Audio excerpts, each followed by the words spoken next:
Yılbaşı Noel'in çakması mı? Noel Hristiyan bayramı mı? Müslüman yılbaşını kutlamaz mı? Kandırıldık mı? Onca yıl İsa'nın sünnetini mi kutladık? Jingle bell, jingle bell, jingle all. Yoksa Noel'i yerleştirmek ve millileştirmek isteyen kimilerin dediği gibi Noel'i ve yılbaşını Türkler mi icat etti? Hristiyanlar onu bizden arakladılar mı? Oh yes. Durun şunu iyice bir anlayalım artık. Bakire bir kadından 25 Aralık'ta dünyaya geldi. 30 yaşında vaftiz edildi.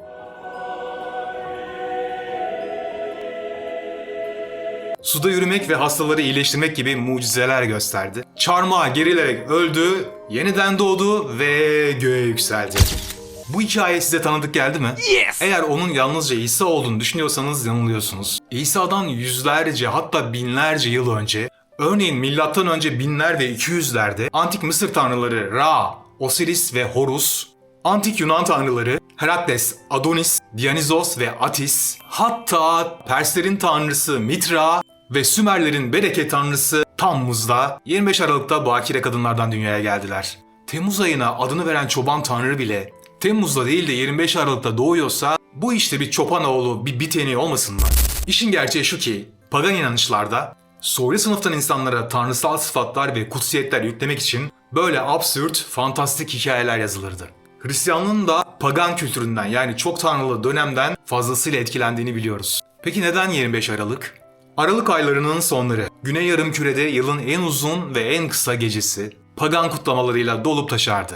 Henüz Hristiyanlığa geçmeden önce Roma döneminde Saturnalia Festivali coşkuyla kutlanırdı. Bereketi ve eğlenceyi sembolize etmek için kumar, yamyamlık ve toplu seks bu bayramın vazgeçilmez etkinlikleriydi. Bayram 17 Aralık'ta başlayıp 6 Ocak'ta bitiyordu. O sıra Jules Caesar takvim reformu yapınca Saturnalia bayramı 6 Ocak yerine 23 Aralık'ta son bulmaya başladı. 6 Ocak tarihi aynı zamanda Antik Yunan'da Dionysos şenliklerinin de son günüydü. Efsaneye göre Antik Yunan'da şarap, eğlence ve tiyatro tanrısı olan Dionysos, 6 Ocak'ta dostlarını korumak için bir oğlak, koç veya sığıra dönüşüp kendisini feda eder. Düşmanları tarafından öldürülür, eti çiğnenir ve kanı içilir. Romalılar Hristiyanlığı kabul ettikten sonra 6 Ocak'ta kutladılar İsa'nın doğum gününü.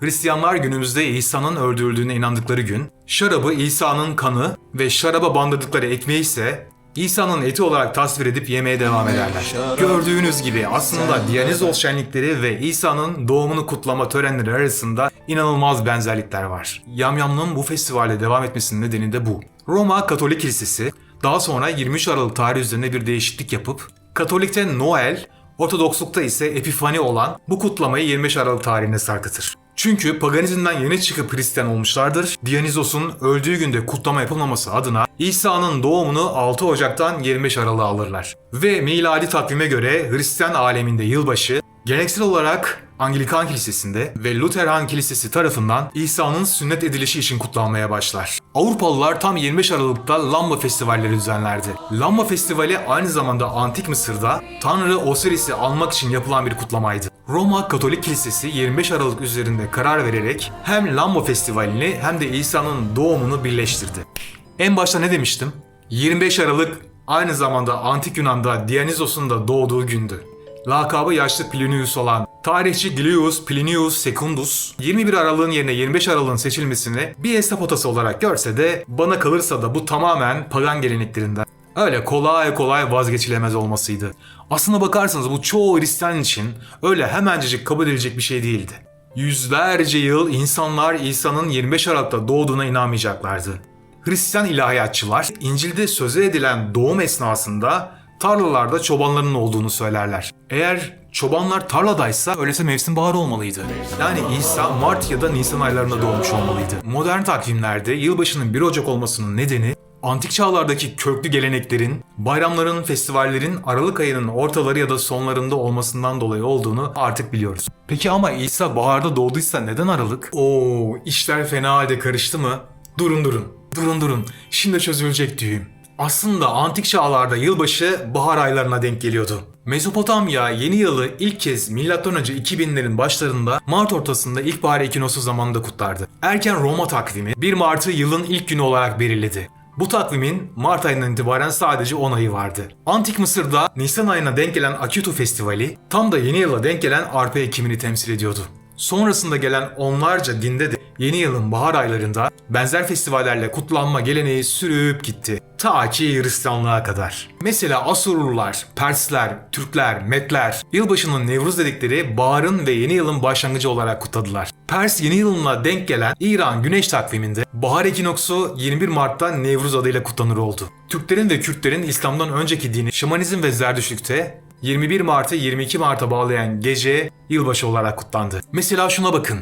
Çin takviminden esinlenen ve başı ta 2200 yılına kadar giden bu 12 hayvanlı Türk takviminde yılbaşı tam da baharın ilk günü olan 21 Mart'ta başlıyordu.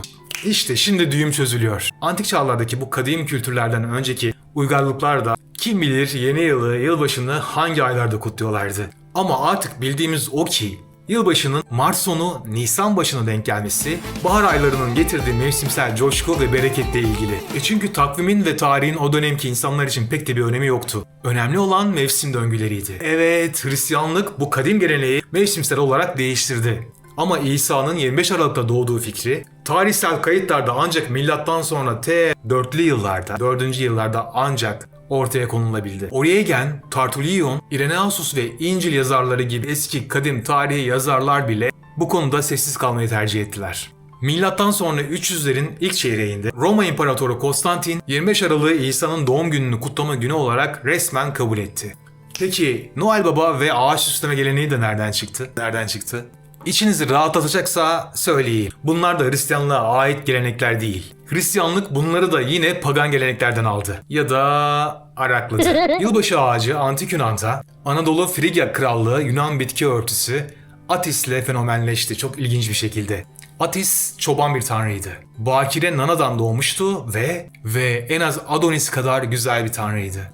Bu yüzden tanrıların anası Kibele ona aşık olacaktı. Kibele Atis'ten ömür boyu ona sadık kalma sözü almıştı ancak Atis, Sakarya Nehri'nin perisi Sagaratis'e gönlünü kaptırır. Günümüze Sibel ve Sibel olarak evrimleşen tanrıça Kibele çılgına döner ve Atis'in penisini kurban eder. Atis'in penisinden akan kanlar çam ağacına dönüşür ve bereketlenir. Rivayet o ki çam ağacının yaz kış bozulmadan yaşaması ve Atis'in bitki örtüsü tanrısı sıfatını alması bundan. Yani Sibel'cim sen de şimdi o kadar yer, gök, fırtına tanrısı varken gidip çoban tanrıya mı vurguladın Allah aşkına?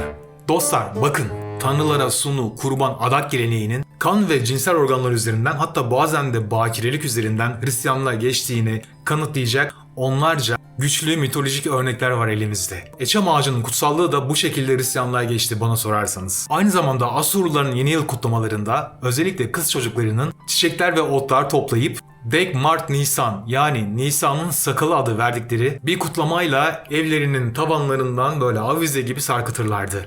Bugün o ağaçların yerlerine avizeler asılı ve çok ilginç erkekler sakal tıraşı oluyorlar. Peki ya Noel Baba?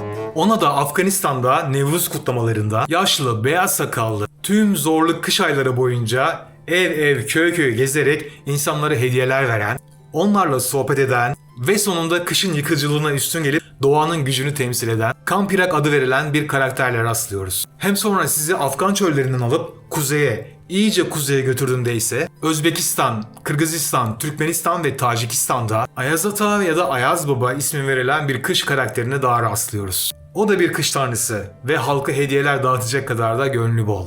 Alın işte size Noel Baba tıp demiş bunların burunlarından düşmüş. Ama durun asıl sürprizi sona sakladım. Sizi kuzeylerden alıp sıcak iklimlere, Türkiye'ye hatta yaşadığım yere Antalya'ya getirdiğinde ise Demre'de günümüz modern Noel Babasının en yakın atasına rastlıyoruz. Ha diyeceksiniz ki ne alaka Antalya'da kış, kar ne arar? Doğru valla ama olay sadece kar kış kıyamet değil. Bonkör, herif bonkör. Günümüz Noel Babası Santa Claus olarak anılan Aziz Nikolas Demreli zengin bir rahipti. Antalya'da Roma İmparatorluğu döneminde 270 yılında Patara'da doğduğu biliniyor. Günümüzde kendi adıyla anılan Mira Aziz Nikolas Kilisesi, Hristiyanlar için haç merkezleri arasında görülüyor. Yani Hristiyanlar için bayağı kutsal bir figür.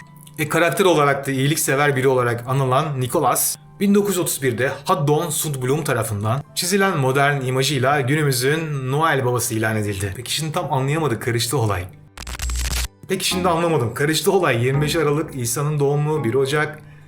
Ne oluyor arkadaş bir dakika, hani Müslümanlık, Hristiyanlık, bir dakika toparlayalım. Ne İsa Ocak'ta ya da Aralık'ta doğdu, ne de yılbaşı İsa'nın doğum günü ya da sünnet günü. Evet, konuyu artık sonsuza dek açıklayıp kapattığıma göre bu videonun da sonuna geldik. Noel Baba bize bu yıl uğrar mı? Sanmıyorum. Yıllarca hediye yerine sadece babayı gördük. Ama siz videoyu beğenmeyi, paylaşmayı, yorum atmayı, abone olmayı ve bildirim zilini tümü olarak açmayı unutmayın. Ve kendinize bir iyilik yapıp yeni yıl için bir dilek tutun. Sonra da yazın yoruma dileğinizi. Belki Noel Baba bu videoyu izler ve görür dileklerinizi. Belki de o ve siz bu videoyu sevdiyseniz şahane bir katıl üyesi olursunuz yeni yıl hediyesi olarak. Benim yeni yıldan dileğim ise kanalımı ve kaslarımı büyütmek. Yerli ve milli Mr. Zaferiniz olarak sizi Jingle Bells'in Mehter Marşı versiyonuyla uğurluyorum. Yeni yıl sağlık, mutluluk, huzur getirsin. Haydi o zaman seneye görüşürüz. Bu şakayı yapmayacağım. Sonraki videoda görüşürüz.